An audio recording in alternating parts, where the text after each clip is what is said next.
Ooh. Welcome to Martini Time.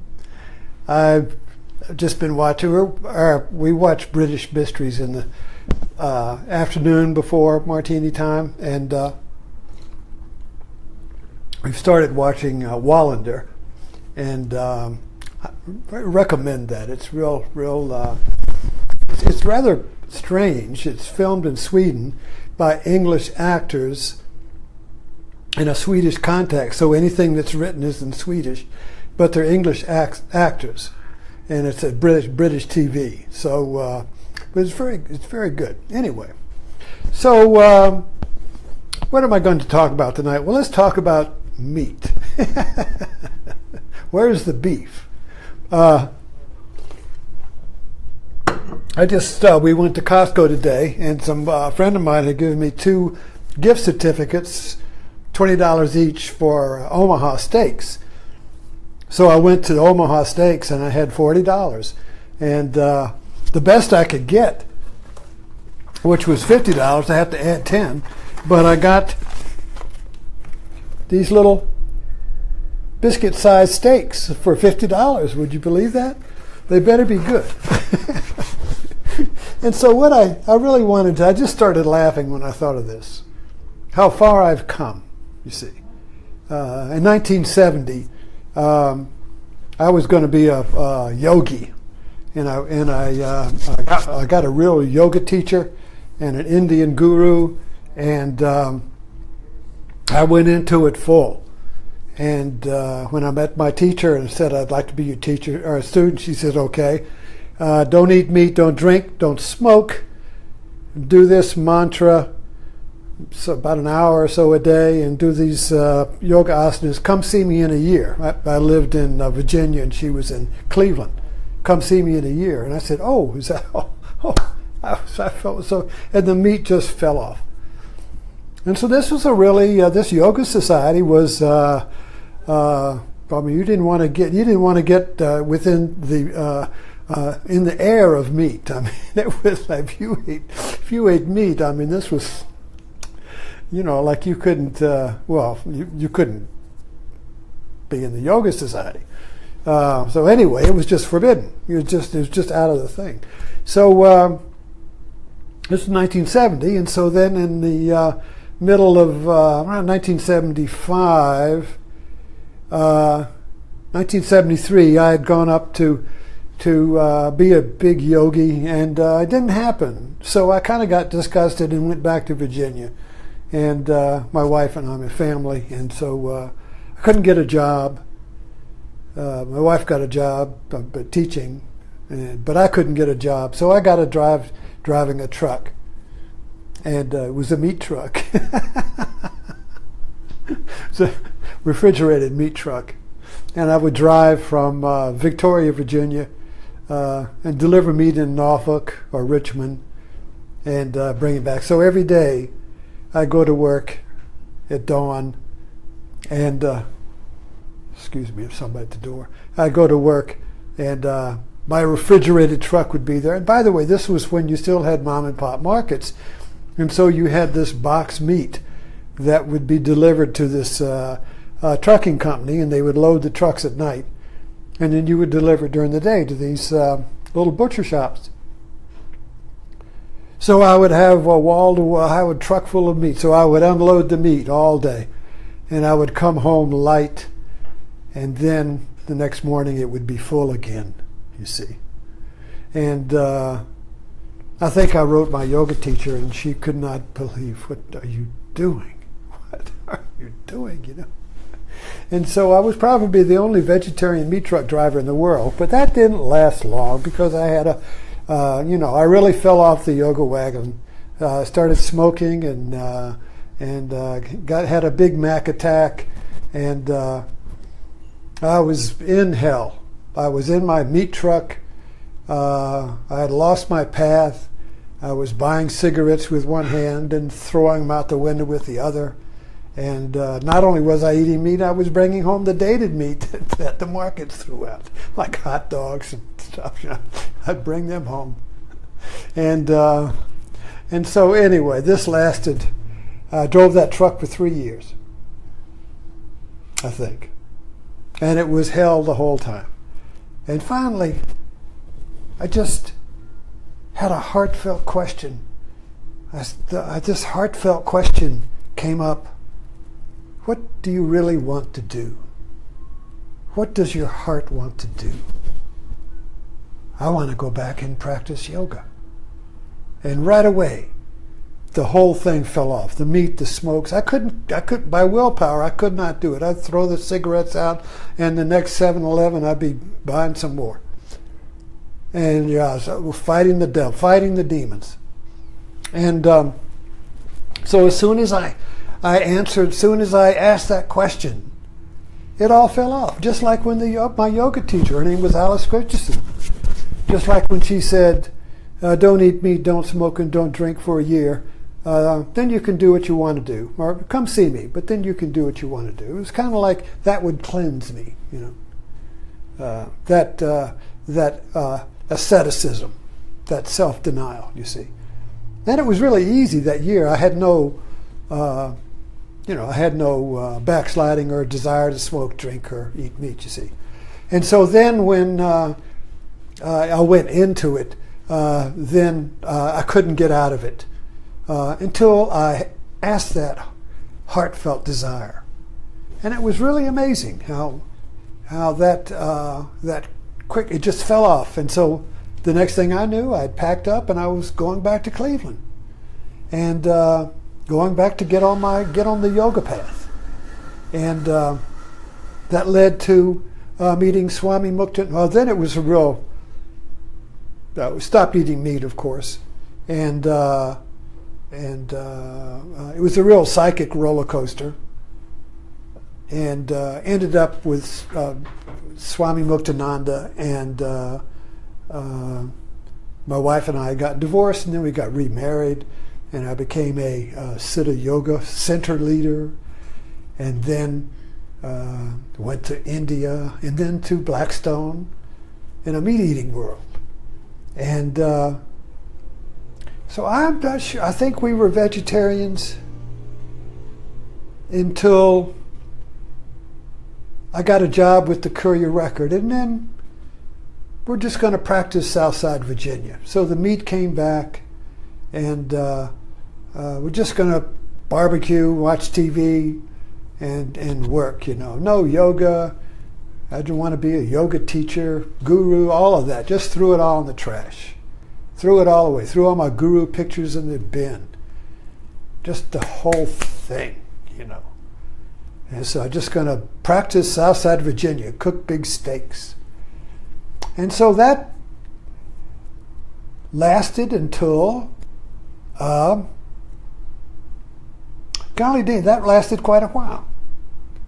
In 2005, after I'd left the Courier Record, my heartfelt desire for the path came back. And I began to meditate, and wanted to teach yoga, and all that came back. But still, I was,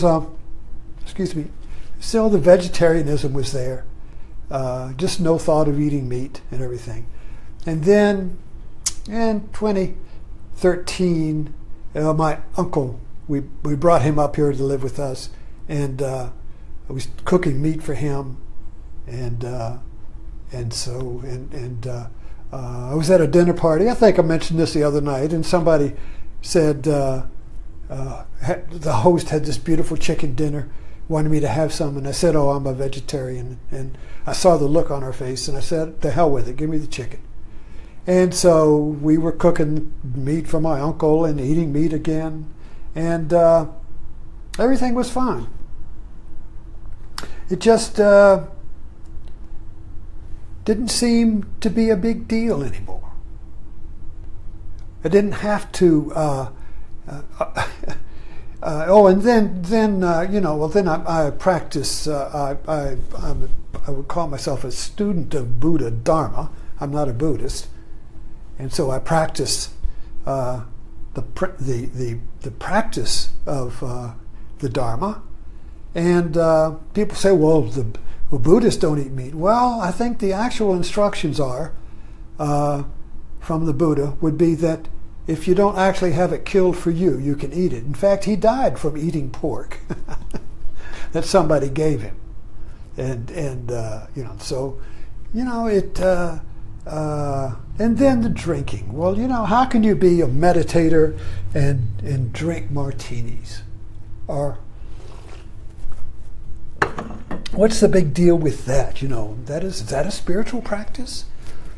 And so I was reading my favorite Zen master, Japanese, I can't think of his name, but very autobiographical, and Oroshi, and he said, just kind of offhand, he liked to have a couple of whiskeys before he went to bed. And so I've reached a point where the practice is not self-denial. The practice is not asceticism. Buddha tried that. He tried all the ascetic practices, self-denial, denying eating, denying the body, denying the flesh, in order to transcend the body, you see. But the practice I've commonly ended up with is that you accept the body and what the body likes. Instead of being at war with the body, I accept it, as long as it doesn't hurt anybody else, you see. Oh, but it hurts life, you see. Well, life lives on life. You're going to eat, everything that lives is living on something dying. And there's, if you eat vegetables, there's life, And so it's just, it just didn't become a thing, And so now, and what was sad though, what I do regret, well, not really regret, but it was just kind of sad because when my mother was here, and she loved to cook for us, and we'd go to this vegetarian, and she would never know how to. Well, what can I fix? If I don't have meat, because she lived her whole life was around the meat. You have some meat in the middle, then you put some vegetables around it. But the centerpiece was the meat. So these vegetarians, you take the meat out. Well, what are they going to eat, And so she just was always at a loss about what to fix, And then after she died, I quit. I started eating meat. Sorry, Mom. So anyway, so we, let's see, where was I going to go with that? I remember the first time, and I look back over my life as being a vegetarian meat eater. I've tried it both. I've tried it all. Both sides. About every 10 years I change. So, and I remember the first time I was a yogi. I had a big spiritual ego, is what I had. That's what, when you get on the spiritual path, you leave the materialistic ego and you get a spiritual ego. That's for sure. So you just move up a notch, but it's the same thing, And so we were at this dinner with a bunch of other people, and it was had filet mignon, and so we were good yogis. I just didn't eat the filet mignon, And there was some lawyer sitting across the table from me, and he looked at that, and he says, "Aren't you going to eat that?" And I said, "Oh no, we're vegetarians." And so do you mind? And he took his fork and he reached over and stabbed that piece of meat and took it back. I look back on stuff like that, It's just funny. Because so much of my life, early life, was really in living in this divide between the vegetarians and the meat eaters. It was kind of like a different species, and the meat eaters couldn't understand why I was eating meat, and I couldn't understand why they didn't give it up, And so it's kind of like the vegetarian, is, and there's nothing wrong with being a vegetarian. I've been one, it's great. So don't, I'm not in here to judge, you see. I'm just describing my roller coaster ride with it, you see. And I just thought I'd bring it up because I think those stakes are kind of funny. because I spent $50 for 4 little steaks the size of biscuits. I had to add it. It was $40 gift certificate. Had to add $10, you see. So I've just been laughing about this whole thing and sharing that with you. And because even today you have the purist, vegetarians are like religions. You have the ones who, well, I eat a little chicken. And then, well, I'm a vegetarian, but then you have a purist would be the vegan. So you got your levels, just like in religion. You got your liberals and you got your conservatives there, you see. And I think that I think what it is, when I look back on my my early introduction to yoga, and my teacher used to tell me when she signed her book, she wrote a book and signed it, the lady who put her foot on your neck. That the yoke of yoga is kind of the yoke of discipline. Discipline, and that's something that is really kind of strange to us meat-eating, materialistic, hedonistic Americans. Discipline. What? Nobody's going to discipline. I'm free. I can do what I want. You see. So the first introduction to the spiritual path, you see, is having some kind of discipline, a vow, you see. I was watching this movie, oh golly, it was a Mel Gibson movie about the conscientious objector who went into war but couldn't touch a rifle. And he got through unscathed, and everybody began to see his power, And he had a vow. So I really think that this, as I look back on it, it's the importance of a vow. And I will not eat meat no matter what. I will not smoke no matter what. I will not leave this woman no matter what. This vow seems to be a means of creating a spot that will not be blown away. You see, it's kind of like Sheldon's spot, the vow. I will do anything. I will do other things, but this I will not do. This is where I draw the line, this vow, you see. So this is very important in the spiritual journey, this vow. Because what it means is, no matter what the mind does, you're not going to break your vow. Now, it starts out, you do the vow in order to be a yogi, or to be spiritual, or to get God's love or something. So there's a gaining idea in the vow. But the real vow, the true vow, happens for no gaining idea. You don't get anything out of it, you see. And I think what happened to me in 2005, when my path kicked back into life, I took the vow to meditate, but I didn't really, see, this is kind of tricky, say, well, I vow to meditate because I want to be this and that, or because somebody told me, or God told me, or something.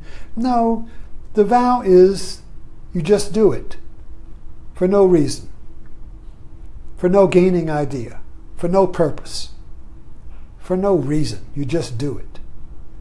And I think that is the true spiritual vow, when you just do it. And so that's what happened with meditation with me. I just do it. I just wake up and do it.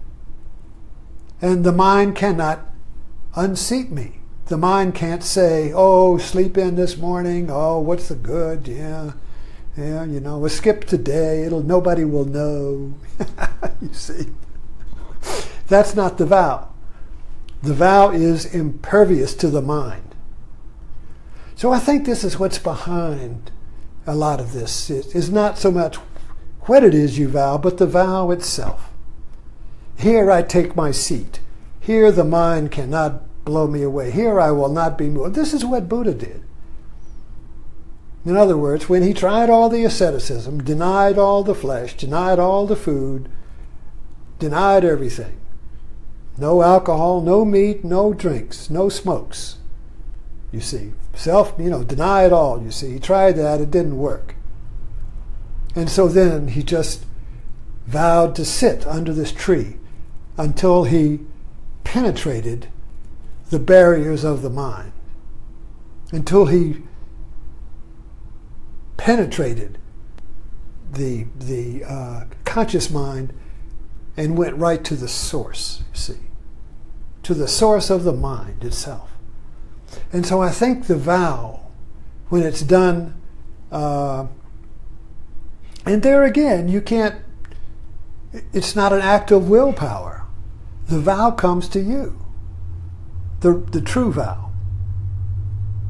But I guess in order to get to that point, you have to exert willpower. And I think it's kind of like evolution. You have to go through the first, because the first part of my path was I had to, again, I don't know. I did, when my yoga teacher said, "Oh, you want to be a yoga student? Well, you don't eat meat, don't drink, don't smoke." Okay. Well, I did not have to fight that. I did not have to struggle with that. Oh, it just stopped. It just wasn't there. And then when I went back into the meat truck, and I look at that meat truck life, and I look at the karma, I look at the life of Pi. And if you remember that movie, he goes to the carnivorous island, and he says, and he has to leave it. And he says when he leaves it, oh, it's full of meerkats. Kind of like a metaphor for humanity. And he leaves it and said, what the island gives during the day, it takes away at night. And so when I was driving the meat truck, I emptied the meat truck all day. I emptied my karma. And during the night it filled up again. And I went to work, and there it was again. It was kind of like the myth of Sisyphus. Climbing a mountain and then the rock falls down. Climbing the mountain and then the rock falls down. And this is kind of like, to me, this meat truck was the everyday world. Buddha called it the life of samsara, the life of suffering, and that you empty the truck during the day and it fills up at night. You empty the truck, even in Odysseus, Penelope, while she was trying to ward off the suitors, would weave the cloth during the day and unravel it at night. She would weave the shawl during the day and unravel it at night. And this is life. This is the wheel of samsara. This is the world, you see. This is the world of karma and sorrow. You struggle, you lose it. You struggle, you lose it, you see. And so I guess looking at my life, when I asked the heartfelt question, the heart said, let's transcend this. Let's transcend this wheel of Sara that gives during the day and takes away at night, you see. And so whenever I answered that call, the vow came back. And the karma just fell off. The world just fell off. So the drinking and the smoking, the drink and the meat was kind of like a symbol or metaphor for the world and its desires. And I think that's with yoga, the whole idea when I was getting into Raja Yoga and this yoga practice and all this, you see, the idea was that if you ate meat, you would stimulate the rajasic force, the desire force, you see. Because animals desire. So if you eat the animals, you're eating desire. And you will be full of desire, you see. And desire traps you in the meat truck route of life, you see. Trapped in the meat truck route of life, you see. Just unloading and having it filled up again, you see. Never getting empty. Groundhog Day, that kind of thing. And so when I look back, is that when I saw the futility of it, when I saw this is not, there's more to life, there's more to me than this, there's more somewhere, I've got to find it. So I asked the heart, what do I really want? And the heart said, take this direction, you see. pick up your path here. Pick up the tracks. Follow your bliss, as Joseph Campbell said, you see. And so where does that lead you? Well, it led me to the place where the vow comes to me. And the vow that came to me was meditation. And the other vows, so I'm in the body, I'm in the world. I like meat, I like a martini. I don't smoke. That didn't come back. But there's my uncle, really. His joy of life. And for him, the martini was a metaphor for the joy of life, you see. Have a martini. It was kind of like, it was a metaphor for the joy of life, the celebration of life. So I've kind of like adopted that. I kind of like made it my own metaphor. So I'm a martini priest in the sense that, so when I drink the martini, I'm not really drinking the martini. I'm drinking the martini. But at the same time, I'm celebrating the Eucharist in my own way, in my own flesh and blood, in my own mind. Not some Eucharist that the church gave me. I'm creating my own Eucharist. So you have to create your Eucharist. Don't just do one that somebody else gives you. Create your own. Create your own way of celebrating the joy of life and the body. And the body, the joy of the body, the feelings, the juice, the joy of the body, you see. And so, anyway, I share this with you, the kind of meandering talk, but I've like every citizen, every 10 years I switch, but so far, I don't think unless I just decide, well, what the hell, we'll just give up meat and go back and just eat vegetables, but it won't be a big deal. It won't be a big religious decision. It won't be a big thing. You just eat meat or you don't. You don't have to wrap it in some story of you, of how great you are, how pure you are, how you're, no, there's just, you either meat or you don't. You either eat it or you don't, It's just this. It's not a big evolutionary stage of higher consciousness and all that, So anyway, thanks for dropping in and listening to my musing with you. And I'll see you tomorrow morning at Zen Live.